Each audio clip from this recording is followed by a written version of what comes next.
እሺ አሁን ይጀምሩ። እሺ እንግዲህ አሁን ያለነው ምድራዊ ኢየሩሳሌም ነው። ያው ቁርሳውያን እንግዲህ ያው ላሊበላ ያነጻቸው 11 ናቸው። 11ዱንም በሶስት ምድብ ከፍሏቸዋል። ምድራዊ ኢየሩሳሌም፣ ሰማያዊ ኢየሩሳሌም እና በኖር ከምሳሌ ቤተ ጊዮርጊስ ብዙ ጊዜ ቤተ ጊዮርጊስ ጋር የሚታወቀው ማለት ነው። ይቺ የምናያት ቤተክርስቲያን ቤተ ማርያም ትባላለች። የቅዱስ ላሊበላ የመጀመሪያ ናት። ቤተ ማርያም በሙሴ እንኳን ትመሰላለች።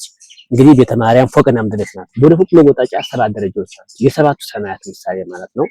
እንግዲህ ቤተ ማርያም እንግዲህ ከሌሎች ቤተክርስቲያን ለየት የሚያደርገው ነገር ምንድነው ብትሉኝ ውስጥ ላይ በስዕል ያጌጠች ናት ቤተ ማርያም ማለት ነው። ይሄ እንግዲህ የምታየው ማሚያ ጋራ ይባላል። ተራራዋ ማሚያ ጋራ ማለት ምንድነው? ድምጽ የሚያስተጋባ ማለት ነው። በታኅሳስ 29 ቀን በገና ሰዓት ካህናት እንደየማረጋቸው ቤዛ ኩሉ ዓለም የውም ተወልደ የዓለም ብርሃን የዓለም ቤዛ ተወልደ ያሉ ካህናት እንደየማረጋቸው ጌታ የሚያመሰግኑበት ማለት የተቀባበሉ ወርቆ ዘውድ ለብሰው ጥቁር ካባ ለብሰው ጌታ የሚያመሰግኑበት ማለት ነው። እንግዲህ ይሄ ተራራ መያዙ እንግዲህ የመላእክቶች ምሳሌ ነው። ታኛው ደግሞ የእረኞች ምሳሌ ነው። ምክንያቱም ካህናት በላይኛው በማገሩ በታኛው ሰላም ማለት ነው። እንግዲህ ታኛው የእረኞች ምሳሌ ነው። ዳኛው ደግሞ የመላእክቶች ምሳሌ ነው። የኛው ደግሞ ራሱ ቤተ መስቀል ይባላል። ይሄ ቤተክርስቲያን ይሄ ቤተ መስቀል ይባላል። ቤተክርስቲያን እንግዲህ ሁለት ጥቅም ነው ያለው። እንደ አጥርም እንደ ቤተክርስቲያን ሆኖ የሚያገለግል ነው ማለት ነውና ቤተክርስቲያኑ እንግዲህ አሳራ እንግዲህ በምስል ቅርጽ ነው የተሰራው ማለት በክርስቶስ ምሳሌ ነው። ቤተ ላይ ያለ ቤተ መድኃኒዓለም ራሱ ነው። ቤተ ማርያም ደግሞ ደረቱ ነው። ይሄ ደግሞ ቤተ መስቀል ቀኝ እጁ፣ በዚያ በኩል ደግሞ ቤተ ደናግል ትባል ይገራጁ። ይሄ ደግሞ ቤተ ሚካኤል ጎልጎታ ይባላል። ይሄ ደግሞ ጉር ነው ማለትና በመስቀል በመስቀል ዘይን የተሰራ ነውና ይሄ አካባቢ ምድራዊ ኢየሩሳሌም ይባላል። እንግዲህ ቅዱሳን እንግዲህ አጽሙ አረፈው የተቀበረው ቤተ ሚካኤል ጎልጎታ ላይ ነው። ሲተናጋባቱ ማለት ነው። እንግዲህ አባታችን ጻድቁ ቅዱስ ላሊበላ ያረፉት በ97 ዓመታቸው ነው። እንግዲህ እንዲህ እያልን በምድር ላይ ከቆዩ በስጋ በምድር ላይ ከቆዩ 97 ዓመት ሞላቸው በኋላ ነው ያረፉት ማለት ነው። አዎ እና ቀብራቸው የሚገኘው በዚያውን ፊት ለፊት በካሜራ በሚታየው ቤተ ሚካኤል ጎልጎታ የሚባለው ቤተ መቅደስ ውስጥ አጽማቸው አርፏል ማለት ነው። ይሄ ድንቅ ስራ ነው። በረከቱ ይድረሳችሁ ተመልካቾቻችን። እሺ አሁን ቀጣይ ወደ ቤተ መድኃኒዓለም እንሂድ ወይስ? እንግዲህ ቀጣይ ወደ ቤተ መድኃኒዓለም ጅማራችን እንግዲህ ጉዟችን የሚሆነው እኛ ስንጀምረው ከቤተ መድኃኒዓለም ጀምረው ጉዞ ስንጀምረው ማለት ነው። ለዚህ ጋር የምታያቸው ወይራዎች ራሱ 700 ዓመታቸው ናቸው። ወይራዎች እነዚህ ማለት ነው። ይሄ የደረቀው ወይራ ስንት ዓመቱ ነው? ታሪክ ራሱ አለው ማለት ነው። ስንት ዓመቱ ነው? 700 ዓመት። 700 ዓመት። ይሄ እንዳከ የምታየው ደግሞ ላይኛው ደግሞ አውደ ምሕረት ይባላል። ይሄኛው ትምህርተ ስብከት የሚሰጥበት እንግዲህ አውደ ምሕረት ይባላል። እንደምታየው እንግዲህ አሁን እየታደሰ ነውና ብቻ ግን ወደ ቤተ መድኃኒዓለም ወደ መጀመሪያ ጉብኝታችን እንሄዳለን። እንግዲህ ቤተ መድኃኒዓለም ማለት እንግዲህ በነገራችን ላይ የቅዱስ ላሊበላ ሁለተኛው ስራው ነው።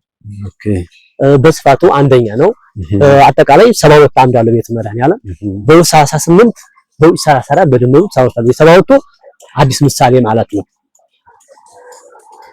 72ቱ የምን ምሳሌ ነው? የ72 አዲስ ምሳሌ አዲስ ማለት ነው። አዲስ ምሳሌ ነው። የግዕዝ ገለጻ ነው። አዲስ ማለት ማለት ነው። የ72 አዲስ ምሳሌ ማለት አዲስ ምሳሌ ተማሪዎች ምሳሌ ማለት ነው። ኦኬ ተማሪዎች ማለት ነው። ክርስቶስ በምድር ላይ እያለ ሲያስተምራቸው የነበሩ ተማሪዎች ምሳሌ ማለት ነው። እንግዲህ ክርስቶስ በምድር እያለ 5000 ገበያ ሕዝብ ከተለው ነበረ። እዚህ ጋር እድሳት እያደረጉ ነው። እድሳት ነው። ይሄ እድሳት ነው።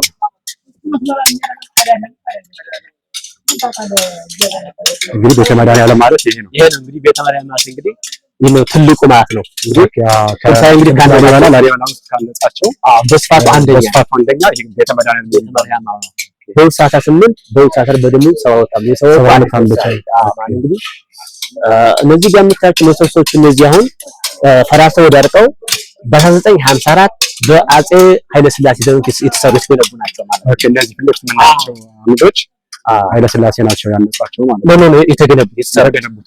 እነዚህ ታቹ ኦሪጂናሎቹ ነበሩ። አጅጆች እነዚህ አሁን ይሄ ማለቱ ከስር ያለው አለቶቹ ከሰራ አለቶቹ እንደዚህ ኦሪጂናሎቹ ነበሩ ማለት ነገር ግን በጊዜ ተነሳ ብረት ተነሳ ወደ አቀራረሰው እንደገና በቀይ ድንጋይ በዘንሰ ድንጋይ እነዚህ የቆሙት ምን ያቸው ማለት ነው። መሰሶች አምድ እንላቸዋለን። እነዚህ አምድ በ1954 ይሄ ብረቱ ማለት ይሄኛው ብረቱ ዩኔስኮ ለቤተ መድኃኒዓለም ፀሐይና ዝናብ እንዳይፈራረቅበት በሚል ለጥንቃቄ ያክል የተሰራ ነው። እኔ ለበሱት ጣሊያኖች ያለበሱት ዩኔስኮ ይሄኛው ምሰሶ ግን በአፄ ኃይለ ሥላሴ ዘመነ መንግስት በ1954 የታደሱ ናቸው። አዎ በቀይ ድንጋይ ሳይፈርድ ይሄንም እንግዲህ ሸዱ ካነሳደኛ ጋር ይሄን መጣሪያው የለበሰው በሚሊኒየም ነው በ2000 ዓመተ ምህረት አሁን 18 ዓመት ሞልቶታል ማለት ነው። ኦኬ ከለበሰ የለበሰው ምንድነው ከፀሐይና ከዝናብ እንዲከላከል እንዲፋረቅ ነው ማለት እንዲከላከል። ነገር ግን አሁን እንደምታየው ብረቱ ከባድ ስለሆነ ንፋስ ያጎዛጎዘው ቀጥታ የብረቱ ዲፌንስ ስለሚያርፍ ይነሳ ነው ማለት ነው። ይሄ ብረቱ ማለት እንግዲህ የፈረንሳይ መንግስት ኢማኑኤል ማክሮንና የኢትዮጵያ ዶክተር አብይ መጥቶ ነበር ላሊበላ ላይ ማለት ነው።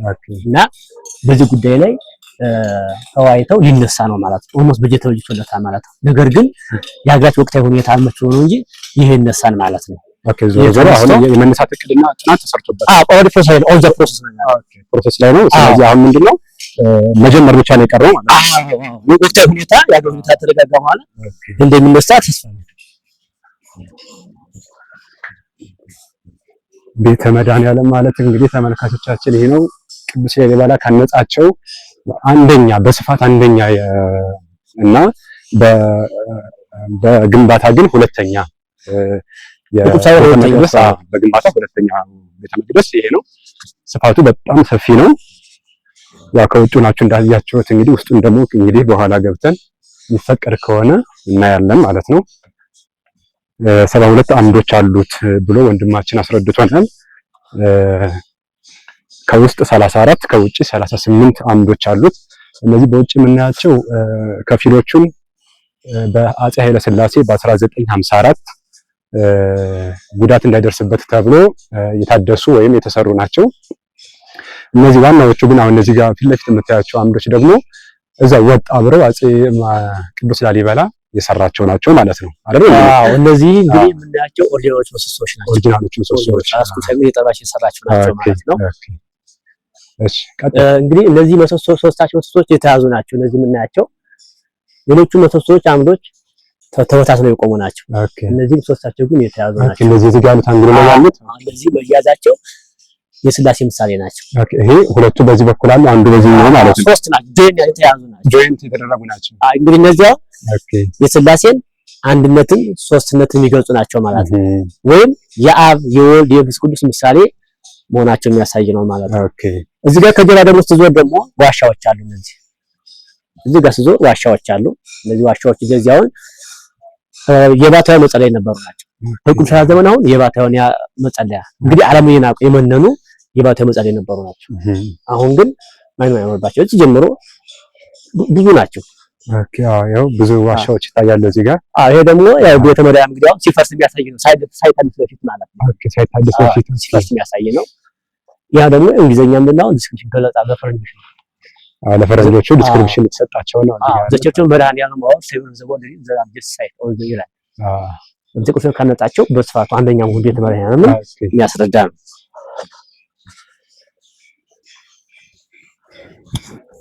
ድንቅ ነው የእግዚአብሔር ስራ በቅዱስ ያድሮ የሚሰራው ጉድጓድ አለ። እቺ ጉድጓድ እንግዲህ በቅዱስ ዘመን ተቆፈ የተሰራች ናት። ይሄ እንግዲህ ታሪክ ነገርን እንጂ አይተገበርበትም። ወንድ ልጅ በ40 ቀን ሴት ልጅ በ80 ቀን ጥምቀት ክርስትና ምንሳበት የነበረ ነው። ሕፃኑ እዚህ ተቀምጦ በወንዷ የሚጠቅመት የነበረ ነው። አሁን እንግዲህ ስራ ቀርቶ በቤተክርስቲያን ነው ማለት ነው። በቤተክርስቲያን ስራ ተደርጓል። ድንቅ ነው እንግዲህ በዛ በ11ኛው ክፍለ ዘመን ይህን ያክል ስልጣኔ ማለት በጣም ድንቅ ነው። ተመልካቾች እንግዲህ እንደምታዩት የቅዱስ ላሊበላ በረከት ይድረሳችሁ ብለናል። እንግዲህ ቅዱስ ላሊበላ የፈጀበቱ 23 ዓመት ነው።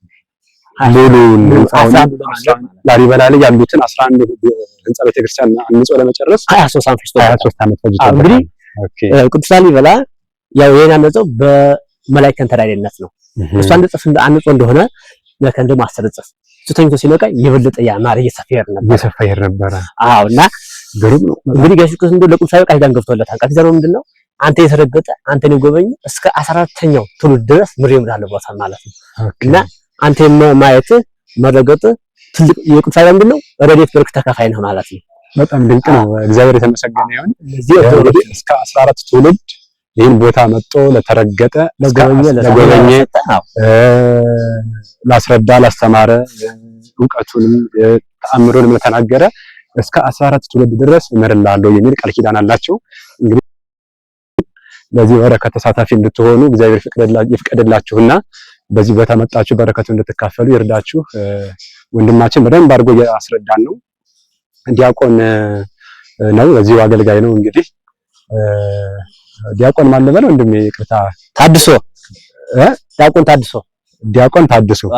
ዲያቆን ታድሶ ይባላል። እንግዲህ ያው በደንብ አድርጎ እያስረዳችሁ ነው። እሱንም እግዚአብሔር ይስጥልን ብላችሁ እንድታመሰግኑት በዚህ አጋጣሚ ለመግለጽ እወዳለሁ። እንግዲህ ያው ቀሪ ገና የምንጎበኛቸው ቦታዎች አሉ። እስካሁን ቤተ ማርያምን ገና አልገባንም ወደ ውስጥ፣ በውጭ በኩል አይታችሁታል። አሁን ደግሞ ያለነው ቤተ መድኃኔዓለም ነው። ቤተ መድኃኔዓለም ደግሞ እንግዲህ ያው ቅድምም ልጁ ዲያቆን ታድሶ እንዳስረዳን በውስጥ 34 ምሰሶዎች አሉት፣ በውጭ በኩል ደግሞ 38 አሉት። አጠቃላይ 72 ምሰሶዎች ያሉት ነው። እንዲሁ ደግሞ በውጭ በኩል ያሉት ምሰሶዎች ተጨማሪ በ1954 አፄ ኃይለ ሥላሴ ተጨማሪ ድጋፍ እንዲሆን ህንፃው ወይም ፍልፍል ዋሻው እንዳይፈራርስና ሌላ አደጋ እንዳይደርስበት በሚል እነዚህ የምታያቸውን በውጭ በኩል የብሎኬት ቅርጽ ያላቸው እነሱን አፄ ኃይለ ሥላሴ የሰሯቸው ናቸው። እነዚህ ልሙጥ ሆነው ደግሞ የሚታዩቸው ደግሞ አብረው ቅዱስ ላሊበላ በነበረበት ዘመን ራሱ ቅዱስ ላሊበላ ያነጻቸው ናቸው ማለት ነው። ልሙጦቹ እነዚህ የምታያቸው ማለት ነው። እዚህ ጋር የምታያቸው ግን ያው ልክ የብሎኬት ቅርጽ ያላቸው አፄ ኃይለ ሥላሴ በ1954 ድጋፍ እንዲሆን ተደርጎ የተሰሩ ናቸው ማለት ነው። እንግዲህ ወደ ቀሪ ፕሮግራማችን እንሄዳለን። አብራችሁን ቆዩ። መልካም ቆይታ። ባይዘይ እነዚህ መስኮቶቹ አጠቃላይ 53 ናቸው መስኮቶቹ።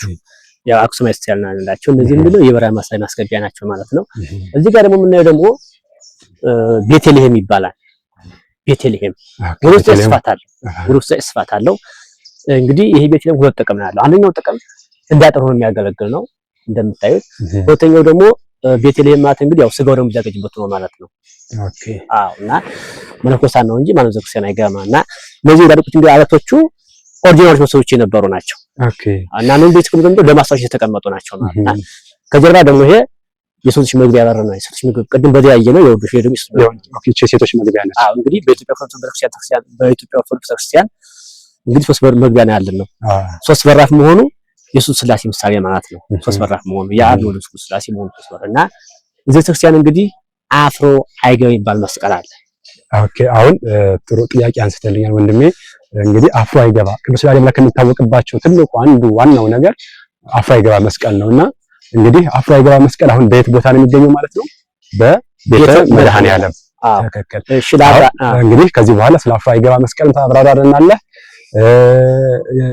ሌላ እሱን የምናገኝበት እንድንሳለመው እንዳሰው የምናገኝበት መንገድ ካለ እሱንም አብረን በዛው ታስረዳናለህ ማለት ነው። እሺ። በጣም ጥሩ ጥያቄ ነው። ጥያቄ እንግዲህ ያው ተገማ ያልሰጠን እንግዲህ አፍሮ አይገባ መስቀል እንግዲህ ይህ መስቀል የወረደው ከሰማይ ነው። ለቅዱስ ላሊበላ ለስጦታ የተበረከተ መስቀል ነው። ይህ መስቀል እንግዲህ የሚገኘው እንዳልሁ ቤተ መድኃኔዓለም የሚገኘው ይህ መስቀል የሚወጣው በ27 የወሩ የመድኃኔዓለምና ወደ ይወጣ መስቀሉ ማለት ነው። እንግዲህ በሰንበት ቀንና በ27 በወሩ ማለት ነው። በወሩ በ27 አዎ። እንዲሁ ደግሞ በሰንበት ቀን በየሳምንቱ ማለት ነው ይወጣል። እንግዲህ ይህ መስቀል እንግዲህ የሚወጣው ምንድነው ድውያንን ለመፈወስ በሽቶች ለመፈወስ እንግዲህ አፍሮ አይገባ ለመፈወስ ሌሎችም እንግዲህ በረከትን የሚያገኙበት ካሉ በረከትን ለማግኘት እንግዲህ አፍሮ አይገባ የሚለውን ስያሜ ያገኘው እንዳሁኑ ብረት አንጋቹ በስቶ መስቀሉ ለማሳረቅ ይወጣ ነበር። ኦኬ። ሁለተኛ ደግሞ በሽተኞች ድውያንን ስለሚፈውስ ነው። ምክንያቱም ሳይፈውስ ለሁለት ነገሮች ሲባል ይወጣ ነበር። አንደኛው እንደዚህ ብረት አንጋቹ በስቶ ልክ እንዳሁኑ በየቦታው ታጣቂ በስቶ እነሱ በተጋጩ ጊዜ ለማስታረቅ ይወጣ ነበር። ሁለተኛ ደግሞ ድውያን ለመፈወስ ይወጣ ነበር። ተመልካቾቻችን እንግዲህ ይሄ በጣም ትልቅ ድንቅ ስራ ነው። ወንድማችን በደንብ አድርጎ እያስረዳን ነው። እንግዲህ ያው ቀሪ እንትኖችንም አብረን እንከታተላለን። አብራችሁ ቆዩ። እንግዲህ አፍሮ አይገባ መስቀል እንግዲህ እንዳልኸው ቅዱስ ላሊበላ ሕዝብ ሲያርክበት የነበረ መስቀል ነው። ይህ መስቀል ጠፍቶ በ1989 ወደ ቤልጅየም ሀገር ነበር፣ ወደ ውጭ ሀገር ነበር። ኦኬ። እንደገና ሄዶ ማለት ነው። አዎ። በ1991 ተመልሶ መጥቶ ግንቦት 26ኛ ዓመቱን አክብሯል ማለት ነው። ይህ መስቀል እንግዲህ ታምረኛ መስቀል ነው። ፈረንጆች መስቀል አጥተው በ1989 ተሰርቆ ወጥቶ ነበር ከኢትዮጵያ። ጠፍቶ ነው። ኦኬ። ሁለተኛ ከዛ በእጅ ተመለሰ በ1991 ከ3 ዓመት በኋላ ወደ ኢትዮጵያ ተመልሷል ማለት ነው። እና ይህ መስቀል የሚገኘው እዚህ ነው ማለት ነው። ኦኬ። ስለዚህ አሁን ይሄ አፍሮ አይገባ የምንለው መስቀል የሚገኘው ቤተ መድኃኒዓለም ሁለተኛ ላሊበላ በሁለተኛ ተደርጎ በታነጸው በስፋቱ ደግሞ አንደኛ በሆነው በቤተ መድኃኒዓለም ቤተክርስቲያን ወይም ቤተ መቅደስ ውስጥ ይገኛል። ስለዚህ ሰዎች ደግሞ በረከት ለማግኘት በ27 የወር መድኃኒዓለምና እሑድ በሰንበት መጥተው መታሸት። ስለዚህ አጋንንት ያለበት ሰው ገና መስኮት ሲወጣ ያስጮሃል ያስለፈልፈዋል። እና እንግዲህ ምንድነው ከሰፈራቸው የዕለት ውሃ መጥቶ በጆጋ መጥቶ እዚህ ነው የሚያሳጥቡት ማለት ነው። ይጠጣጸባል ማለት ነው። ምክንያቱም ጸበሉ ሙሉ ለሙሉ ስለሚፈውስ ማለት ነው። እና ፍሬው በመስቀል ይሄን ይመስላል ማለት ነው። በጣም ድንቅ ነው። በጣም ድንቅ ነው። ውስጥ ላይ ተከፈተ የምናያቸው ነገሮች ሶስት ጉድጓዶች አሉ። መቃብራት ምሳሌ ያሉ እነሱ የአብርሃም የይስሐቅ ያዕቆብ መቃብር ምሳሌ ናቸው። እንሞክር እስኪ። እንግዲህ ደግሞ ውስጡ ክፍት ከሆነ ደግሞ ውስጥ ያሉትን ደግሞ የአብርሃም የይስሐቅ የያዕቆብ ምሳሌ እናያለን። ተመልካቾቻችን ይሄ በጣም ድንቅ የሆኑ ስራዎች ናቸው። ይሄ ወዴት ነው የጃን ይሄ መንገድ? ወደ ቤተ ማርያም። ይሄኛው በዚህ በግራ በኩል ያለው እሱ ወደ ታች ወደ ከተማ ለመውሰድ ወደ ከተማ ነው። ይሄኛው ደግሞ ወደ ቤተ ማርያም እየሄድን ነው። በጣም ድንቅ ስራ ነው።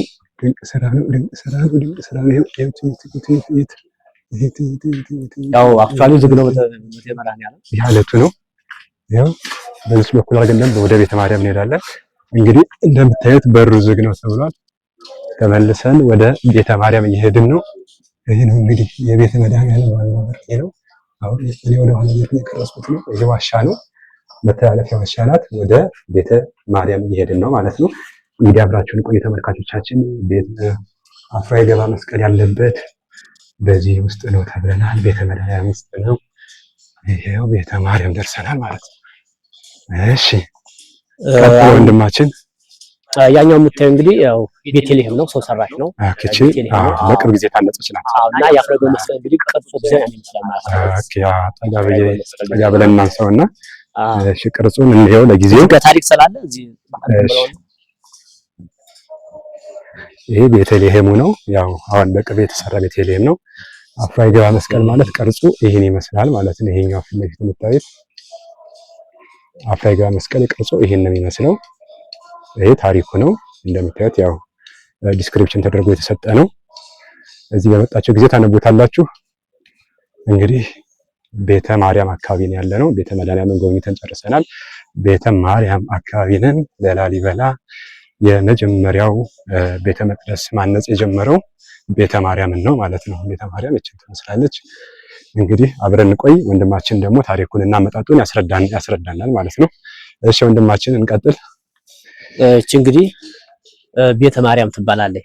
ቅዱስ ኃይለ እንግዲህ ካሸተን ተመልሶ መጀመሪያ ጽችን ቤተ ማርያም ትባላለች። የቅዱስ ኃይለ እንግዲህ የመጀመሪያ ሰዓት ከ11 ያስቀደሙት ናት ማለት ነው። ከ11 ቤተ መቅደስ አንደኛዋ ጽቸው ቤተ ማርያም እንግዲህ የቅዱስ ኃይለ የመጀመሪያ ሰዓት እንግዲህ ያው ቅዱስ ኃይለ ሲያነጽ እንግዲህ ከላይ ወደ ታች ነው ያነጸው። ቅዱስ ኃይለ እንግዲህ በመሮቦረ ያነጸ በመከንተራይነት 23 ዓመት የፈጀበት ነው።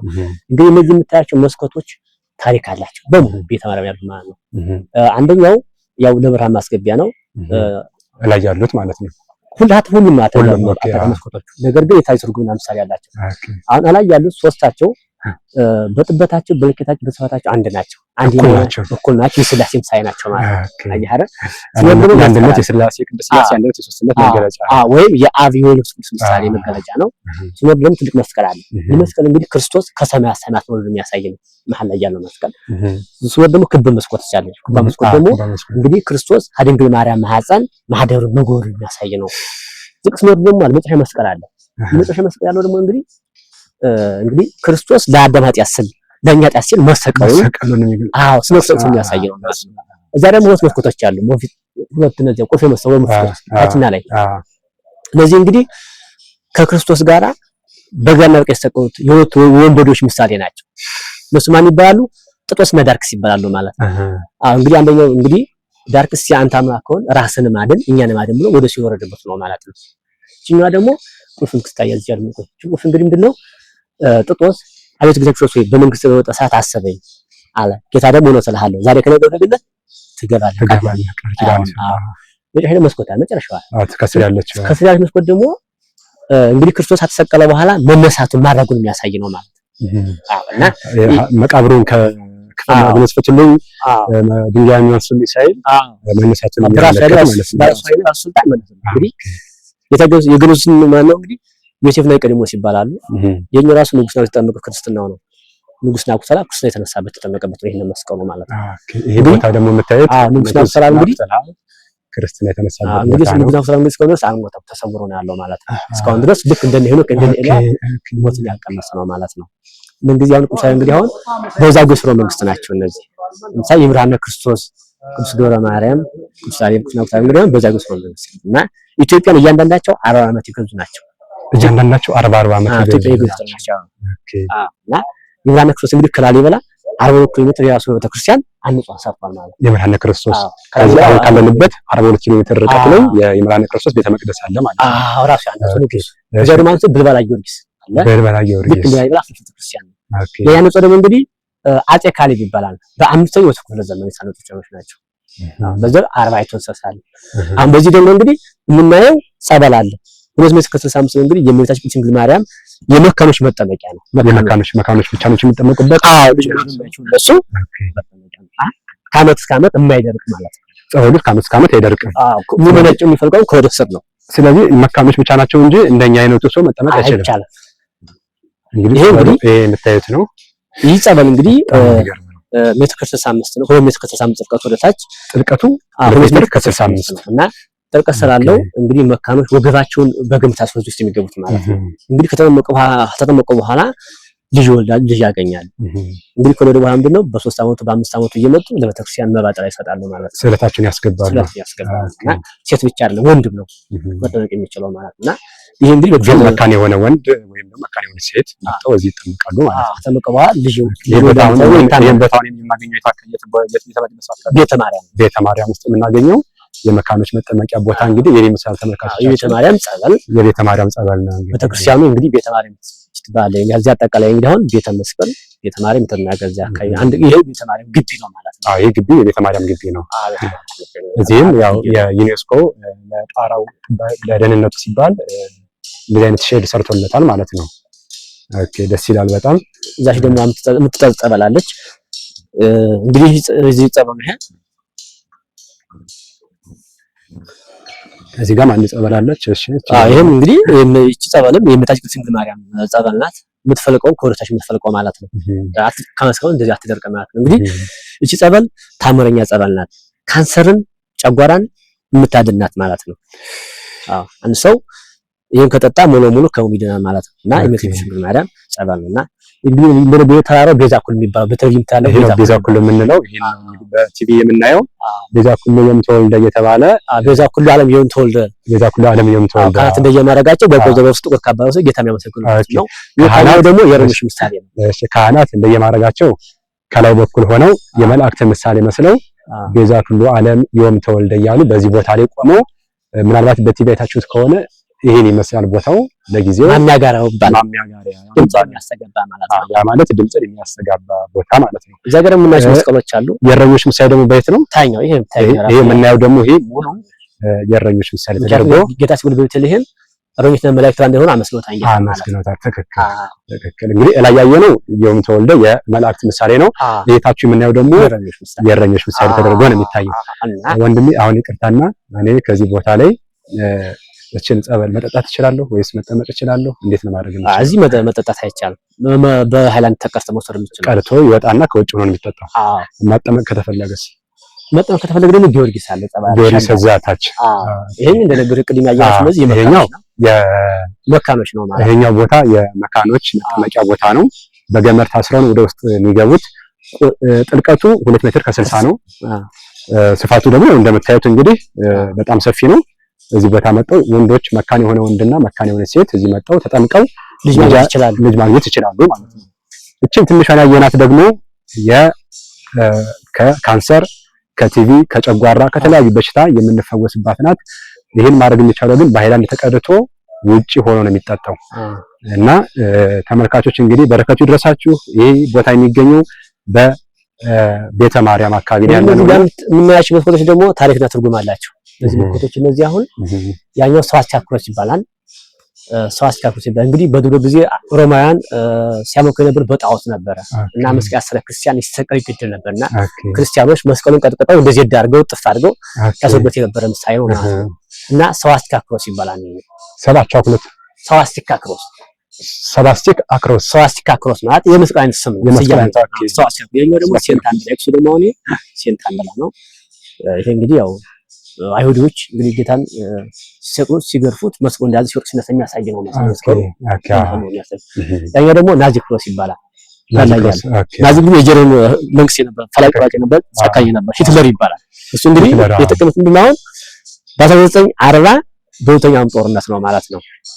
እና በታሪክ ቅርም ቁልፍ ሳይሆን ነው። በታሪክ እንግዲህ ቁልፍ ያለው ምንድነው ከ1166 እስከ 1179 ዓመተ ምህረት ነው። እና ብዙ ለምሳሌ አይ ቺና እቺ ተመሳሳይ ናቸው ይላሉ። ዳና ዳና አሁን ሲጥያቄ ላነሳለህ ነበር እንደው አይገናኝም። የኛው ናዚ ሲምቦል ተቀምጦ ነው ማለት ነው። አሁን ምልክቱ እንግዲህ ደም አፍሳሽ ማለት ነው። ደም አፍሳሽ ነው ምልክቱ የሚለው ለምሳሌ ፖላንድ ዘላይ ለምሳሌ አሁን ካይታው ነው ዶንቴራስ አቦዚስ ክሮስ ያለው። ስለዚህ መስቀል አትንገር እናውቃለን። ምክንያቱም ሂትለርና ጨካኝ የነበረ ነው። ታሪካቸውን ነው ሶረዲ የነሱ ታሪክ ስለሆነ እናውቃለን። አሁን አይወዱና ያኛው ሷስቻቸው በግብኝ ሮማውያን ሳውክሪን በጣው ስለነበረ ያው መስቀል ክርስቲያን ይገደስ ተቀሰ ነበር። እናንተ ምንድነው መስቀሉን ቀጥቀጠው ክርስቲያኖች እንዲያን በዝድ ቅርጽ ያስቀምጡት ነበር። ይሄኛው ደግሞ የምናየው ቤተ መስቀል ይባላል። ይሄኛው እሺ የኛው ምንድነው ይሄ በፈረንሳይና በእንግሊዘኛ ነው። ያኔ ፕሊዝ ዱ ኖት ዩዝ ፍላሽ ኢንሳይድ ዘ ቸርች ይላል። እንግዲህ ቤተም ስንገም በጣም ብዙ ስሎች አሉ እና ፎቶ ፍላሽ ሲነሳ ሰዎች ስለሚደወዝዙ ነው እና ያለፈሻ ተጠቀሙ ማለት ነው። ፍላሽ ሌላ ላይት ነገር አትጠቀሙ። አዎ እና የምናየው ደግሞ እንግዲህ ቤተ መስቀል ይባላል። ቁጥራቸው ሀረገቶቹ 10 ናቸው። ግማሽ ጨረቃ ናቸው። እነዚህ 10 ናቸው። 10 መሆናቸው የ10ቱ ትእዛዛት ምሳሌ ናቸው። እነሱ አትስረቅ፣ አታመንዝር፣ አትመስክር፣ በወንጀል ለብሶ የሚይዙ ናቸው። በአንድ በኩል ደግሞ 10 መሆናቸው ቅዱስ ላሊበላ ከአንድ ቋጤ ድንጋይ 10 ልብሶች እንዳነጽ የሚያሳይ ነው። 11 የተባለው ድርብ ስላለ ማለት ነው። እና የኛ የተጎመደው ድንጋይ ደግሞ አምዳል የተጎመደ ድንጋይ ያው እዚህ ፍልፍት የምናየው ማለት ነው። አፍሊፍ የምናየው እንግዲህ ጌታችን ክርስቶስ እንግዲህ ለሊቀ ነቢያት ሙሴ ታቦት ሲሰጥ ስርዓት ነው ማለት ነው። እና ጽላቱን ሲሰጠው የሚያሳይ ግማሽ ነው በዚያ ነው ማለት ነው። እንግዲህ ቤተ ማርያም ጭናት እንግዲህ በዚህ ነው ከተቻለን ቤተ መስቀል ማየት እንችላለን ማለት ነው። ቤተ ማርያም እንግዲህ ስለሆነ እስካሁን ቤተ ማርያም ያለ ነው። ይሄው እንደምታዩት ስለ ቤተ ማርያም ብዙ ማስረድቶናል። የተለያዩ የመስኮቶቹን የመስቀል ቅርጾቹን ሁሉ በደንብ አድርጎ ገልጾልናል። እንግዲህ ተመልካቾቻችን አሁንም ቀሪ የምናያቸው ነገሮች አሉ። እነሱንም አብረን የምናይ ይሆናል። ወደ ውስጥ ቤተ መስቀል ወደ ውስጥ እንገባለን ማለት ነው።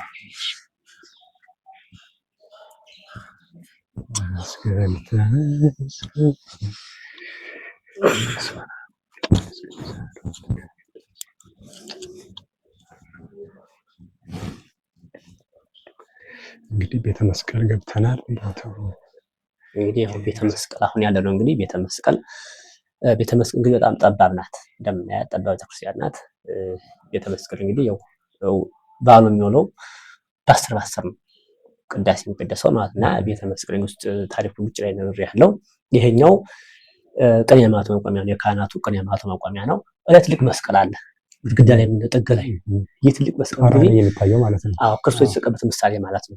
ክርስቶስ የተሰቀለው በእንጨት መስቀል መሰቀሉ የሚያሳየው ትልቁ መስቀል። ያኛው ደግሞ ዕቃ ቤት ነው። ኦኬ ያኛው በር ሲከፈት አዎ ዕቃ ቤት ነው ማለት ነው። እንግዲህ ቤተ መስቀል ይሄኛው በዚህ በኩል ያለው ቤተ መቅደሱ ነው። ቤተ መቅደሱ ነው።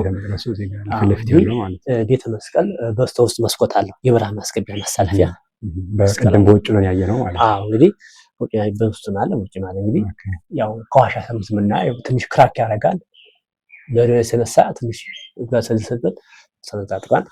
እንግዲህ ቤተ መስቀል እንግዲህ አምዶቹ አጠቃላይ በውስጥ 2 በውጭ 2 በድምሩ 4 ናቸው። አንድ ምን መስሎ ምን እዚህ ቋሞቹ ማለት ነው። እነዚህ ፍሌክስ ምናቸው እነዚህ ማለት ከቤተ መቅደሱ 2 አለ። ከውጭ ደግሞ እነዚህ 2 አሉ ቋሞቹ። እነዚህ 4 ናቸው። በ4 ወንጌላውያን የሚመስሉ ናቸው። 4 ወንጌላውያን የምንላቸው ማርቆስ፣ ማቴዎስ፣ ሉቃስ፣ ዮሐንስ ናቸው ማለት ነው። እና ቤተ መስቀል ያው ከዋሻዎች ውስጥ የሚመደቡ ናቸው ማለት ነው። አንዱ እንግዲህ ከፍልፍል ዋሻዎች ውስጥ አንዱ ቤተ መስቀል ነው ማለት ነው። ቤተ መድኃኒዓለምን አየን፣ ቤተ ማርያምን አየን። አሁን ደግሞ ቤተ መስቀል ገብተን ውስጡን ለማየት ሞክረናል። እንግዲህ ተመልካቾች ያው በረከቱ ይድረሳችሁ።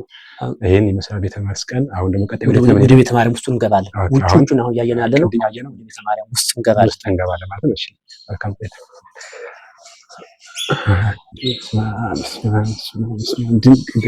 ድንቅ ስራ ነው።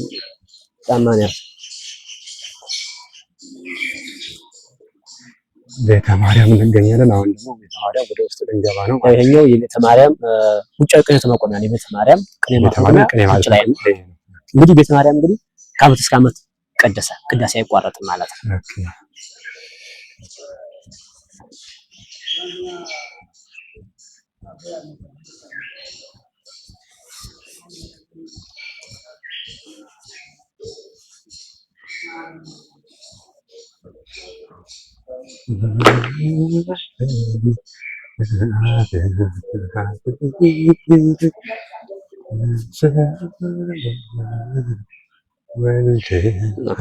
ቤተ ማርያም ደርሰናል። ወደ ቤተ ማርያም እየገባን ነው። ተመልካቾቻችን ቤተ ማርያም ውስጥ ምን ይመስላል የሚለውን አብረን የምናየው እንግዲህ እንሳለን።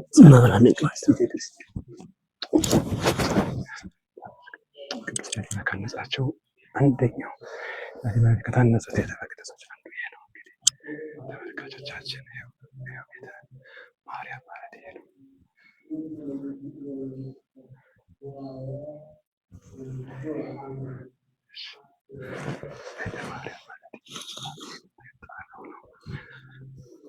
እሺ እንግዲህ አሁን ያለነው ቤተ ማርያም ቅድም እንዳልሁት የቅዱስ የመጀመሪያ ስራ ናት። እንግዲህ ቤተ ማርያም ፎቅና ምድር ቤት ናት። ይህም የተዘገቡ ወደ ፎቅ መቆጣጫ ነው።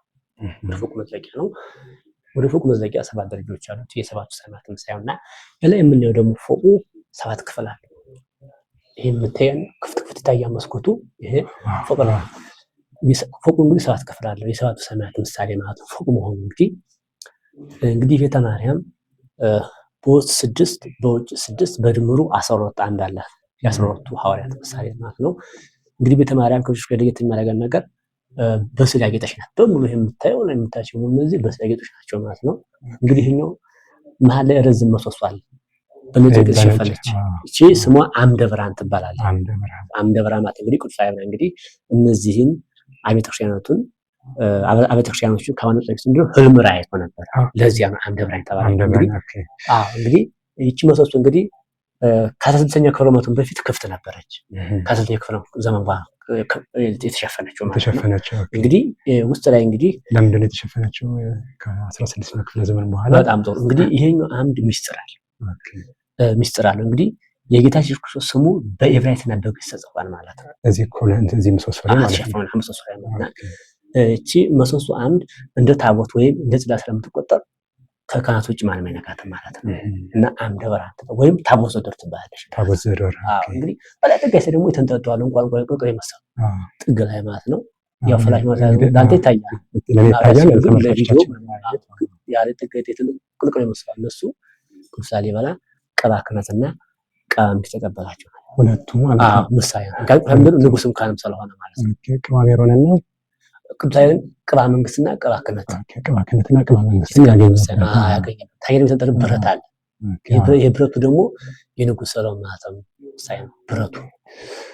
ለጥጋይ ደግሞ ስናይ ና ለዚህ ስሎች አሉ ጥግ ላይ ማለት ነው።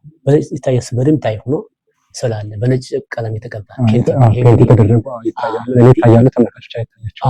እንግዲህ ይሄኛው እንግዲህ አባታችን አቡነ ገብረ መንፈስ ቅዱስ ነው። ልብስ ምን ደግሞ ቅዱስ ገብርኤል አለ። መጨረሻ ደግሞ እመቤታችን ናት። እንግዲህ ቅዱስ ገብርኤል እመቤታችን ሲያስራት የሚያሳይ ነው። ወንድ ልጅ ትወልጃለሽ ስሙን አማኑኤል ትላለች ማለት ነው። ጥቅምት ደግሞ የላሊበላ ማህተም ይሄ የሚታየው ማለት ነው። ግድግዳው የላሊበላ ማህተም ማለት ነው። ተመልካቾች ያው ፍላሽ እንዳንጠቀም ክልክል ነው። ፍላሽ መጠቀም አንችልም። ለዛ ነው እንደዚህ እንዲሁም እናሳያችሁ ማለት ነው። እንግዲህ እዛ ጥግ ላይ ደግሞ ስዕል ይታያል። እንግዲህ እነዚህ ስዕሎች እንግዲህ ያው ጥንታዊ ስዕሎች ናቸው። ኦልሞስት 900 ዓመት ይሆናቸዋል እነዚህ ስዕሎቹ ከተሳሉ። ፊት ለፊት ጣራ ላይ ያሉት ማለት ነው። እነዚህ ስዕሎች እንግዲህ የሳላቸው የቅዱስ ያሬድ ባለቤት ወንድም ጋብሮን ይባላል። የቅዱስ ያሬድ ባለቤት ወንድሙ የመስቀለ ክብረ ማለት ነው። እና እነዚህ ስዕሎች እንግዲህ ወደ 900 ዓመት ይሆናቸዋል። እንግዲህ የምታዩት ላይ እመቤታችን ናት አህያ ተቀምጣ የምታያት። ፊት ለፊት ያለው እና እመቤታችን እንግዲህ ያው ስደቷን የሚያሳይ ነው። ከኢየሩሳሌም ወደ ኢጅፕት ስደቷን የሚያሳይ ነው ስሉ ማለት ነው። እዚህ ጋር ደግሞ የምታየው ወደ ጓስን ዞር ደግሞ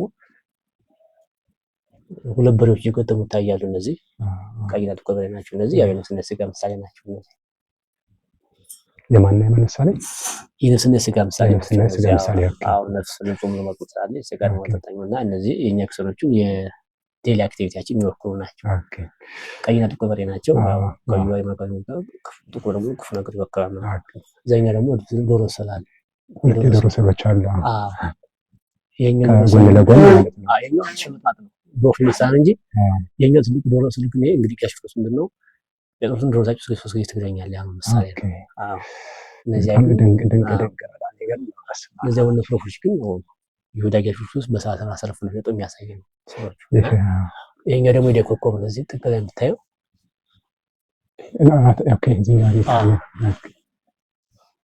ማለት ነው። የዳዊት ኮከብ በታች የታደሩ ዛር መስሎኝ እንግዲህ ቤተ ማርያም ብዙ ምሳሌዎች አሉት። የነጭ በሬና የበግ ምሳሌ ሲገጥሙ የዶሮና የሽመጥማጥ እመቤታችን በስደቷ ጊዜ ከኢየሩሳሌም ወደ ግብጽ ከግብጽ ወደ ኢትዮጵያ የመጣችበት ምሳሌ ብዙ መልኩ አይተናል። ከላይ ያው ፍላሽ መጠቀም አንችልም። በውስጥ 12 በውስጥ 6 በውጭ 6 ምሰሶዎች አሉት የሚል ወንድማችን አስረድቶናል። ከላይ የቅዱስ ላሊበላ የቅባ መንግስቱና የቅባ ክህነቱ ምሳሌ ተደርገው ሁለት የተንጠለጠሉ የቅል ምሳሌ አሉ። የብረት ምሳሌ አለ። እዚህ ጋር ፊት ለፊት የምናየው አምደ ብርሃን ተደርጎ የተሰራ ነው። እዚህ ምሰሶ ላይ ከ16ኛው መቶ ክፍለ ዘመን በኋላ በዚህ መልኩ በነጭ ነገር ተጠቅሎ እንዲቀመጥ ተደርጓል። ይህንን ከካህናት ውጪ ማንም አይነካውም። ምክንያቱም በውስጡ የክርስቶስ በዕብራይስጥና በግዕዝ የተጻፈበት የሆነ የተቀረጸበት ቦታ ስለሆነ ማለት ነው። እንግዲህ ቤተ ማርያም ውስጡ ይሄን ይመስላል። እስኪ አሁን እርማት አለ መሰለኝ። እርማት አለ አባታችን ያርሙ ሳችን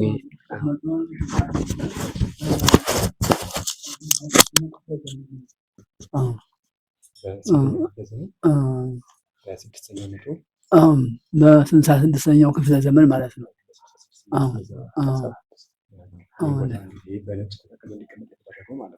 እና በውስጡ ያው አልፋ ኦሜጋ ያለው በግዕዝና በዕብራይስጥ በግሪክ በሶስት ቋንቋ የተጻፈ ጽሑፍ አለ። በውስጡ በግሪክ በግዕዝና በዕብራይስጥ ቋንቋ የተጻፉ ጽሑፎች አሉት። ይህ ማለት የኢየሱስ ክርስቶስ ህቡዕ ስም ማለት ነው። ስለዚህ አልፋ ኦሜጋ ማለትም አብ ወልድ መንፈስ ቅዱስ ማለት ነው። በምንጻር ቃልም ስንናገረው አብ የሚለው አብ፣ ል በሚለው ወልድ፣ ፋ በሚለው መንፈስ ቅዱስ ይመሰላል ማለት ነው። በጣም ድንቅ ነው። ይኸው አባታችን ጥሩ እርማት ሰጥተውናል። ተመልካቾች እንግዲህ አሁን የምንገኘው በቤተ ማርያም ውስጠኛው ክፍል ነው። ፍላሽ መጠቀም አይቻልም። ምክንያቱም ለሌላ ስዕላት ሲባል ፍላሽ መጠቀም አንችልም። በውስጡ 6 ምሰሶዎች በውጪ 6 ምሰሶዎች አሉት። ይህም ደግሞ የ12ቱ ሐዋርያት ምሳሌ ብሎ ወንድማችን አስረድቶናል። ከላይ ያሉት በሁለት አምሳል የተሰሩ የቅል ወይም የጡት ምሳሌ ናቸው የሚመስሉት። እነሱ ደግሞ የቅዱስ ላሊበላ የቅባ መንግስቱና የቅባ ክህነቱ ምሳሌ ናቸው። ይቅርታ እችን ብረቷን ግን በደንብ ዘነጋዋት። የታሪኳን የንጉሥ ሰሎሞን ማለትም ነው። ላይ የምታዩት ብረቷ ደግሞ ያው አይታይም። በእርግጥ ፍላሽ መጠቀም ስለማንችል የንጉሥ ሰሎሞን ማህተም ምሳሌ ነው ማለት ነው። እና ቤተ ማርያም ውስጡ ይህን ይመስላል። አሁን ደግሞ ቀሪ የምንጎበኛቸው ቦታዎች አሉ። ወደ እነሱ እንሄዳለን። መልካም ቆይታ ይሆንላችሁ። ይባርኩን አባታችን።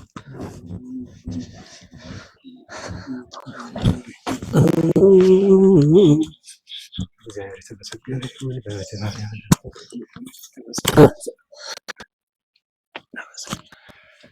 መልካም ቆይታ ይሆንላችሁ። አብራችሁን ቆዩ። ማለት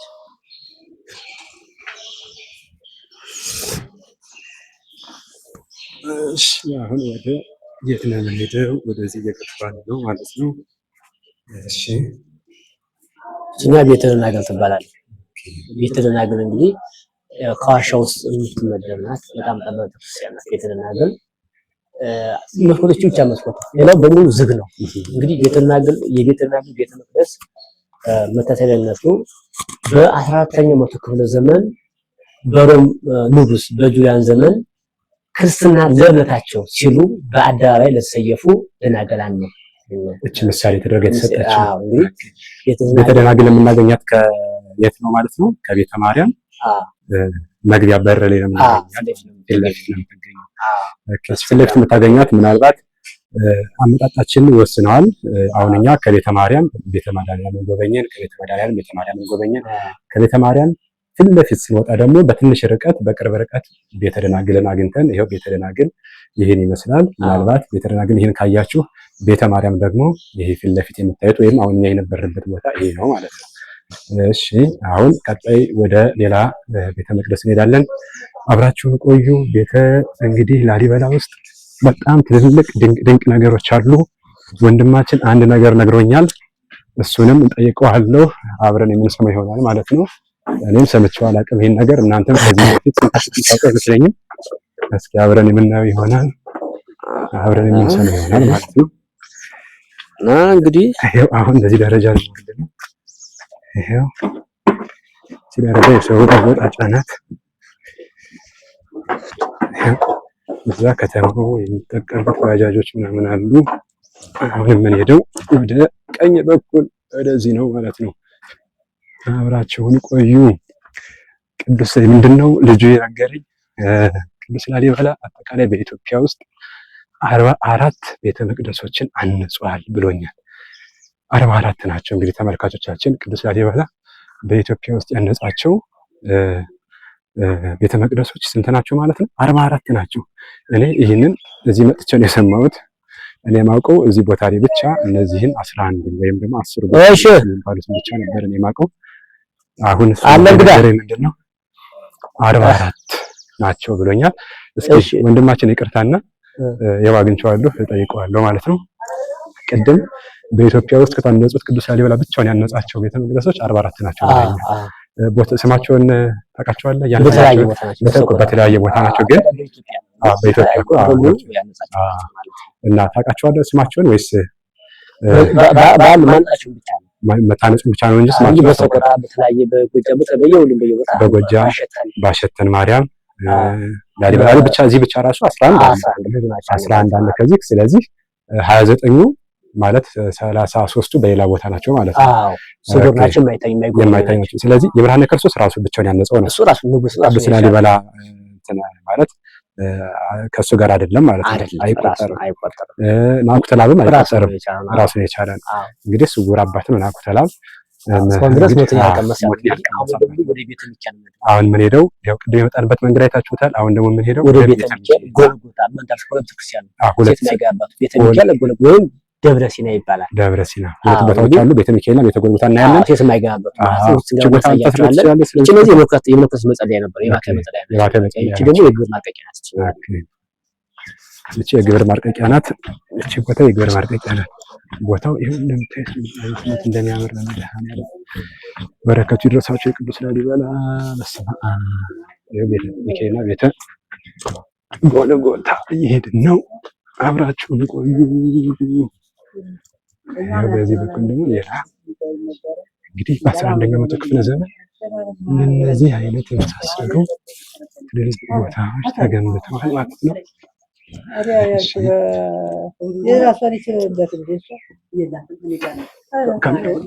ማደርገው ተናራቆች ቅዱስ ሚካኤል ግን ነበረ። ቅዱስ ሚካኤል ወላጅ ስለሆነ አኔ ቅዱስ ሚካኤል አልተናነ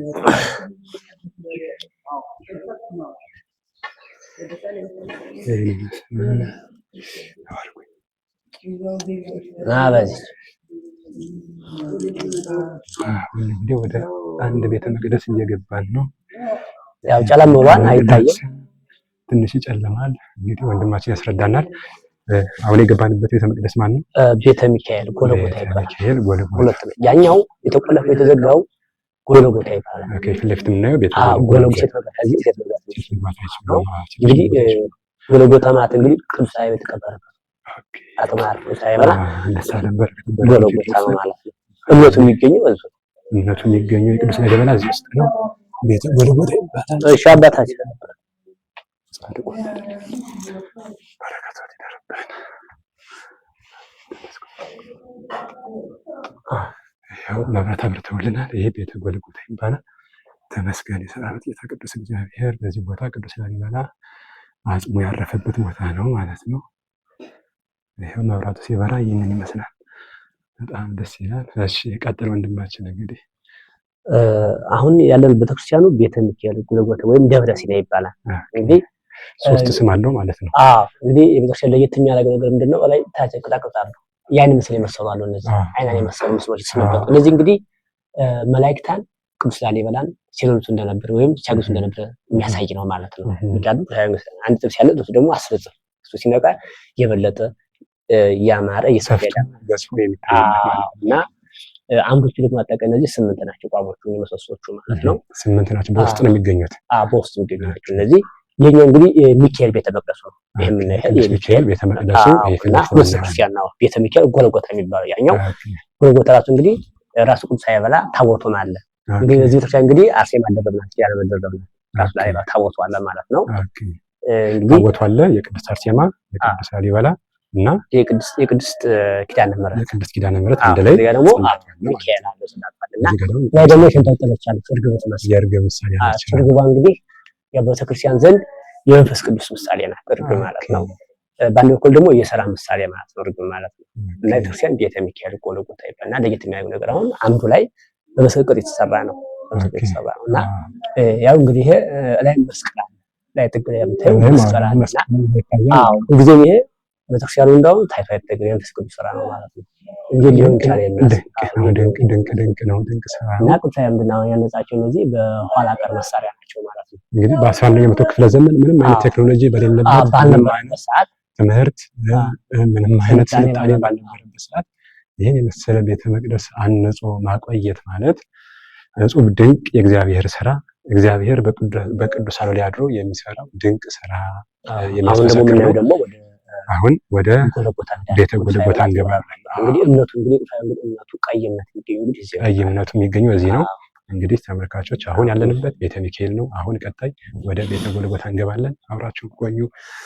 በጣም ድንቅ ስራ ነው። እግዚአብሔር በቅዱሳኑ ላይ አድሮ የሚሰራው ስራ ድንቅ ነው። በስመ አብ ቅዱስ ላሊበላ በረከታት ይደርብን። እንግዲህ ገባን ቤተ ጎልጎታ ገብተናል ማለት ነው። እንግዲህ ተመስገን የሰራዊት ጌታ ቅዱስ እግዚአብሔር።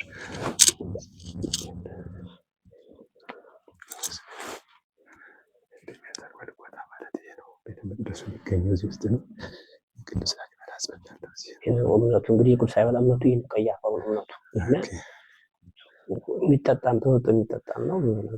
እምነቱ ይህን ይመስላል። የቅዱስ ላሊበላ እምነት ነው። ይሄው ቤተ ጎልጎታ ውስጥ የሚገኝ ከቅዱስ ላሊበላ አጽማቸው ከሚገኝበት ቀብሩ ነው። ይሄ እንግዲህ ቅዱስ ላሊበላ ቀብሩ ነው የተቀበረበት ነው። ይሄ ደግሞ የምናየው የቅዱስ ላሊበላ አጽሙ ያረፈበት ቦታ ይሄ ይመስላል። አሁን እነዚህ ደግሞ ስላልሞቹ ደግሞ እንግዲህ ያው ቅዱስ ላሊበላና ቅድስት መስከብራ ናቸው። ቅድስት ንግስት መስከብራ የቅዱስ ላሊበላ ባለቤት፣ ያኛው ራሱ ቅዱስ ላሊበላ ቅድስት መስቀል ክብራ ማለት የቅዱስ ላሊበላ ባለቤት ቅዱስ ንጉስ ላሊበላ። እነዚህን 11 አብያተ መቅደሶችን ያነጸ የሰራ ቅዱስ ላሊበላ በላሊበላ ከተማ ውስጥ 11 ቤተ መቅደሶችን ያነጹ ጻድቁና ቅዱስ ንጉስ አባታችን ቅዱስ ላሊበላ እኚህ ናቸው። ከጎናቸው ብታያቸው ደግሞ ቅድስት ንግስት መስቀለ ክብራ ማለት የቅዱስ ላሊበላ ባለቤት ናቸው ማለት ነው። እዚህ ጋር የምታያቸው ደግሞ ይሄኛው ደግሞ በጎን የምናየው ራስ ቅዱስ ላሊበላ ነው። ቅዱስ ላሊበላ መስቀሉ አፍራይገ መስቀል ነው። አፍራይገ መስቀሉን እንደያዙ ማለት ነው። በግራ 6 ፈርጥ አሉ። ጡጡ ያሉ ፈርጦቹ በቀኝ 6 ፈርጥ በድምሩ 12 ናቸው። የ12 ወራት ምሳሌ ናቸው። መስቀሉ ደግሞ ራሱ ክርስቶስ ቅዱስ ምሳሌ ማለት የረጅሙ መስቀል ማለት ረጅሙ መስቀል በግራና በቀኝ ደግሞ ያሉት ወታች እንደምታዩት ደግሞ እነዚህ ቅንፎቹ ወደዚህ ቅዱስ ገብርኤልና ቅዱስ ሚካኤል ናቸው። እነዚህ ያሳዩ። እዚህ ጋር ደግሞ አሉ በድንጋይ እዚህ የተቀረጹ ናቸው። እነዚህ ደግሞ እዛው አለቱ ላይ የተቀረጸ ደግሞ እዚህ ጋር እነዚህ በድምሩ በውስጥ ማለት በውስጥ 6 በውጭ 6 በድምሩ 12 ናቸው። የ12 ወራት ምሳሌ ናቸው እነዚህ ማለት ነው። እዚህ ጋር የምታያቸው እዚህ በጣም ድንቅ ነው። የእግዚአብሔር ስራ እንግዲህ ይኸው በቅዱስ ላሊበላ አድሮ ይህን ድንቅ የመሰለ ቦታ እንግዲህ በመዝሙረ ዳዊት መዝሙር 141 ላይ ነፍሴን ማለት ያው ጻድቃን ወደ አንተ እስክመጣ ድረስ ጻድቃን እኔን ይጠብቃሉ ይላል። እንግዲህ በዚህ ቦታ ይኸው ቅዱሳን በተለያየ አቅጣጫ በተለያየ ቦታ በኢትዮጵያ ውስጥ ብዙ ቦታዎች ላይ አሉ። እንግዲህ እኛም ወደ እነሱ ቦታዎች ወደ ገዳማት ወደ ቤተክርስቲያናት ቅዱሳን አባቶቻችን ወደ ሰሩት ወደ አነጹት ቦታ እየሄድን መባረክ ስጋችንን በበረከት ነፍሳችንን በጽድቅ እንድታርፍ ማድረግ ይጠበቅብናል ማለት ነው። እንግዲህ ቅዱስ ላሊበላ በጣም ድንቅ ስራ ነው። በኢትዮጵያ ውስጥ 44 በቅዱስ ላሊበላ ከተማ ደግሞ 11 ቤተ መቅደሶችን አንጿል። እንግዲህ ቅድም ከቤተ መድኃኔዓለም ጀምረን ቤተ ማርያም፣ ከቤተ ማርያም ቤተ ደናግል፣ ቤተ መስቀል፣ ቤተ ማርያም፣ ቤተ ሚካኤል፣ ቤተ ሚካኤል ጎልጎታ፣ አሁን የምንገኘው ደግሞ ቤተ ሚካኤል ጎልጎታ ቦታ እንገኛለን። ከዚህ ቦታ ሌሎችም ቀሪ ቦታዎች አሉ። እነሱም እንጎበኛለን። እነዚህ ምድራዊ ምሳሌ ይባላል። እነዚህ እስካሁን ያየናቸው ምድራዊ ኢየሩሳሌም ይባላሉ። ወይ ደግሞ ወደ 50 ሲወጭ ለማለት ደግሞ ሰማያዊ ኢየሩሳሌም ነው። ሰማያዊ ኢየሩሳሌም ያው ቅዱስ ላሊበላ በሶስት ይከፈላቸው። እንግዲህ ይህን ቦታ በረከቱ ይድረሳችሁ። ሌላ ምንም የምንለው ነገር የለም። አዎና የእግዚአብሔር ስራ በቅዱሳን ላይ ያድሮ የሚሰራው ስራ ድንቅ ነው፣ እጹብ ነው፣ ድንቅ ነው ብለን ብቻ ከማለፍ ውጪ ሌላ ምን እናደርጋለን? በዚህ ዘመን ያለን እኛ ደግሞ በጣም ደካሞች፣ ሰነፎች፣ ቸልተኞች ነንና እንግዲህ እግዚአብሔር ይርዳን። እኛም ከዚህ በረከት እንግዲህ እግዚአብሔር ያሳትፈን። አሜን። እንግዲህ ሌላ የምትለው ነገር ካለ ወንድማችን አብረን ጨምረና አባታችን እንግዲህ ያው እሳቸው የገበዝ ናቸው እዚህ እና አንድ ሰው ሲጎበኝ ያው ለቤተክርስቲያን መቼም ለጧፍ ለምናምን ማስቀደሻ ያስፈልጋል እና በረከት እንዲደርስብን ደግሞ ያምጣት እና አንዳንድ ነገሮች መስጠት ያስፈልጋል። ትክክል። ስለዚህ ያያችሁ ያስፈልጋል። እንግዲህ እዚህ ጋር ቅርስ አለ። እንግዲህ በውስጥ 6 ቅርስ የተባሉት አንዱ በውስጥ 6 በውጭ 6 ይሄም እንደዛው አይደል? ቅርስ ነው የነበረ ነው አይደል? ይሄ የአስራቱ ሐዋርያት ምሳሌ ናቸው። ቤተ መቅደሱ ይሄ ነው። በዚህ ቦታ ላይ ቅድስት ኪዳነ ምሕረት፣ ቅድስት አርሴማ እና የቅዱስ ላሊበላ ጽላት ይገኛል ማለት ነው። እንግዲህ እግዚአብሔር የተመሰገነ ይሁን። ከዚህ ቦታ ያመጣኝ አምላክ እንግዲህ ለበረከት አድርግልኝ። አሜን። ተመስገን።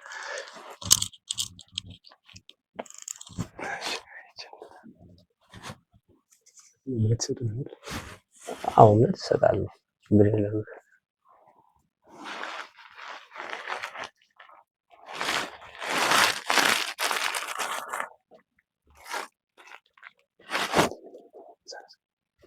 እዛች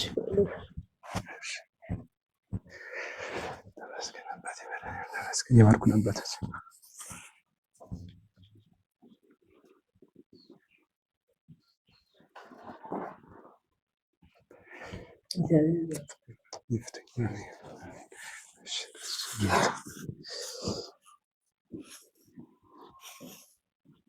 ያው ሊሄዱ ነበር ግን ያው ለኛ ሲበኛ እንግዲህ አማም ስለሌለ ሊሄዱ ነበር። ከቁመዋል ጫያ ከፍ አድርገህ እሺ። የቅዱስ ላሊበላን እምነት ተቀበለናል። እግዚአብሔር የተመሰገነ በረከቱ ደርሶኛል። ተመስገን አባቴ መድኃኔዓለም። እሺ እግዚአብሔር ያክብርልን አባታችን። እግዚአብሔር ይስጥልን።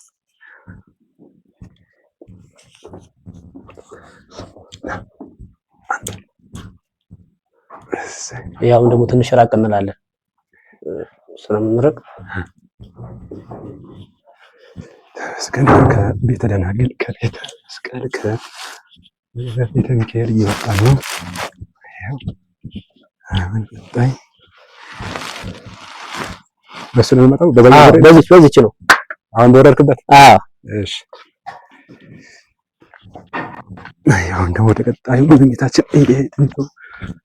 ስማ ቅዱስ ላሊበላ ጽም ያረፈበት ቦታ አይተናል። በዛ ውስጥ ቅዱስ ሚካኤል ጽላት አለ፣ የቅዱስ ኪዳነ ምሕረት ጽላት አለች፣ የቅዱስ አርሴማ ጽላት አለ። ይሄ ቤተ መስቀል ይሄ ነው። ቤተ ጎልጎታ ቅድም አይተናል። ቤተ ማርያምን አይተናል። እሺ እዚህ ጋር ቀራንዮ ይላል። ትንቦፍ አዳም ይላል። እዚህ ጋር ደግሞ ይኸው እንግዲህ ይኸው አቤት ድንቅ ስራ ነው። አንድ አለት ላይ እንደዚህ አልፎ ለማውጣት ማለት ድንቅ ነው፣ ድንቅ ነው። ደግሞ የት ነው የምንሄደው? በዚህ አድርገን እንግዲህ ልንሄድ ነው ማለት ነው። ቤተ ኡራኤል ይላል እዛ ጋር እዛችኛው ቤተ ኡራኤል። ይሄኛው ተዘግቷል እንጂ ቅድም ላይ ቆመን መጀመሪያ የተገናኘ ነው። ቤተ ኡራኤል ይባላል። እዛ ጋር ነበር ቅድም ቀረጻችን የጀመርነው። አዎ ላይ እናንተ ተገናኘው እዛ ይታወቃል። ቤተ ኡራኤል ይባላል። ይሄ ቤተ ዑራኤል ቦታው ይሄ ራሱ ቦታው ቤተክርስቲያን ነው። ቤተ ዑራኤል ይባላል። ልክ እንደ ቅዱስ ሚካኤል ቅዱስ ገብርኤል መላእክት ነው ማለት ነው። መልአክ ነው። በየት ነው መግቢያው? በዚህ ቦታ ነው። ኦኬ ይሄው ቤተ ዑራኤልን አየህ። አሁን ወጣን ማለት ነው። ይሄው ወጣን እንግዲህ እየወጣን ነው። አሁን ደግሞ ወዴት ነው የምንሄደው ማለት ነው? አሁን ደግሞ ወደ ቤተ ጊዮርጊስ ነው። ቤተ ጊዮርጊስ ወደ መስቀለኛው ወደ ዋናው እንግዲህ ሁላችንም በሚዲያ ላይ የምናውቀው በፎቶ የምናውቀው ወደ ቴሌቪዥን በፖስት የሚታወቀው ቦታ ነው። እንግዲህ የወጣንበት ጎልጎታ ይባላል። ጎልጎታ ማለት እንግዲህ የአዳም መቃብር ምሳሌ ማለት ነው። ላይኛው ደግሞ መስቀል አለች። መስቀል ደግሞ እንግዲህ ቀራንዮ ትባላለች። ወይም በእንግሊዝኛ ማውንት ካሊባሪ የምንለው እንግዲህ ለፍሬሽ የሚያስረዳቸው በአማርኛ ግን ቀራንዮ ማለት እንግዲህ ክርስቶስ የተሰቀለበት ምሳሌ ማለት ነው። ምክንያቱም ክርስቶስ የተሰቀለው በቀራንዮ አደባባይ ነው እና ይቺ መስቀሏ ቀራንዮ ትባላለች። ክርስቶስ የተሰቀለበት ምሳሌ ማለት ነው። እንግዲህ በነገራችን ላይ ቅዱስ ላሊበላ አንጾ እንደጨረሰ በዚህ ነበር ዋና መርገኛ ነበር ለሁሉ ቤተክርስቲያን ለሁሉ መግቢያ ነበር ዋና መርገኛ ነበረች። አሁን ግን ምንድነው ሙዚየም ስለተሰራነት ስለጨመረ ቅድም በገባ በመጀመሪያው በር ነው እንጂ እንትን ያለው መጀመሪያ ግን በዚህ ነበር ነው ማለት ነው። ቅድም የገባንበት አንተና ስንገባ በዛ በኩል እንደሄድ ነው ማለት ነው። ግን ዋና ይሄ ነው። ቅዱስ ላሊበላ አንጾ እንደጨረሰ ይሄ ነው ዋና መርገኛ ነበር። ቅድም መጀመሪያ የገባን ያለ ነገር ነው ሁለተኛ በር መግቢያ ነው ማለት ነው። የተቀየሰው እንግዲህ የተሰራው ያው ህዝቡ ቁጥር ስለጨመረ እና ሙዚየም ስላለ ነው እንጂ እንግዲህ ይሄም ሰፊ ቦታ ነው። መንገዱም ሰፊ ነው። መጀመሪያ እንግዲህ ቅዱስ ላሊበላ እዛ ደግሞ የምናያቸው ጎጆዎች አሉ። እንግዲህ ላሊበላ የተመሰረተችው በ1917 እንግዲህ 101 ዓመት ማለት ላይ ተመሰረተች እና እዚህ አካባቢ አሁን መኖሪያ ቤት የነበሩ ናቸው። ጎጆቹ ጎጆቹ ፊት ለፊት የምናያቸው ጎጆቹ እነዚህ አሁን በእኛ ጋር ጠራ ደብር ይባላል። ደብር ይባላል። የሰዎች መኖሪያ ነው። አንድ ሺህ የሚሆኑ ጎጆዎች ናቸው። እነዚህ ጎጆቹ የሰዎች መኖሪያ የነበሩ ናቸው። እዚያ ከምንድነው ጠጅ ቤት፣ ስጋ ቤት ስለነበረ አስረኞቹ ስለነበረ መንግስት በምትኩ ቦታ ነገር ሰጥቷቸው እዚህ ያሉ አካባቢ ነው እዚህ አካባቢ ሲኖሩ ሰዎች ለቀዋል ማለት ነው። እና አሁን ማንም አይኖርባቸውም ማለት ነው። ማንም አይኖርባቸውም። በቃ ቤተክርስቲያኑ ስር ነው ያሉት። እንደ ሙዚየም የሚታዩ ናቸው። እንደ ሙዚየም እንደ ቅርስ የሚታዩ ናቸው። እና በፊት ግን የሰዎች መኖሪያ የነበሩ ናቸው። ይሄው በዚህ በኩል እንግዲህ ቅድም እዛ ጋር ተገናኘን። ከዛ በቤተ መድኃኔዓለም ገባን። ከዛ በቤተ ማርያም ወጣን። ቤተ ጎልጎታ፣ ቤተ ደናግልን፣ ቤተ ሚካኤል፣ ቤተ ዑራኤልን፣ ቤተ ጎልጎታ፣ ቤተ ደናግል፣ ቤተ ሚካኤል፣ ቤተ ደናግልን አይተናል። አሁን በዚህ በኩል አድርገን ወጣናል። አሁን ደግሞ ወደ ዋናው መስቀሉ የመስቀሉ ቅርጽ ወደ የሚታይበት ቦታ ልንሄድ ነው። እንግዲህ ተመልካቾች አብራችሁን ቆዩ። ይሄ ደግሞ በዛ ዘመን የነበሩ ጎጆ ቤቶች ናቸው። አሁን እዚህ ነዋሪ ነበረ። ነዋሪዎቹ አስነስቶ መንግስት ሌላ ቦታ ሰጥቷቸዋል ማለት ነው። ይህን ይመስላል እንግዲህ። አሁን ወደ ቤተ ጊዮርጊስ እንሄዳለን። ቤተ ጊዮርጊስ ደግሞ ዋናው በሚዲያም በፎቶም በተለያዩ ቦታዎች የምናየው ዋናው የቅዱስ ላሊበላ የሚታወቅበት ቤተ መቅደስ ነው ማለት ነው። ወደሱ እንሄዳለን። አብራችሁን ቆዩ። መልካም ቆይታ ይሁንልን። እስከዛው መልካም ቆይታ። ትንሽ ራቅ ስለሚል ያው ቪዲዮ መቀጠል አንችልም ማለት ነው።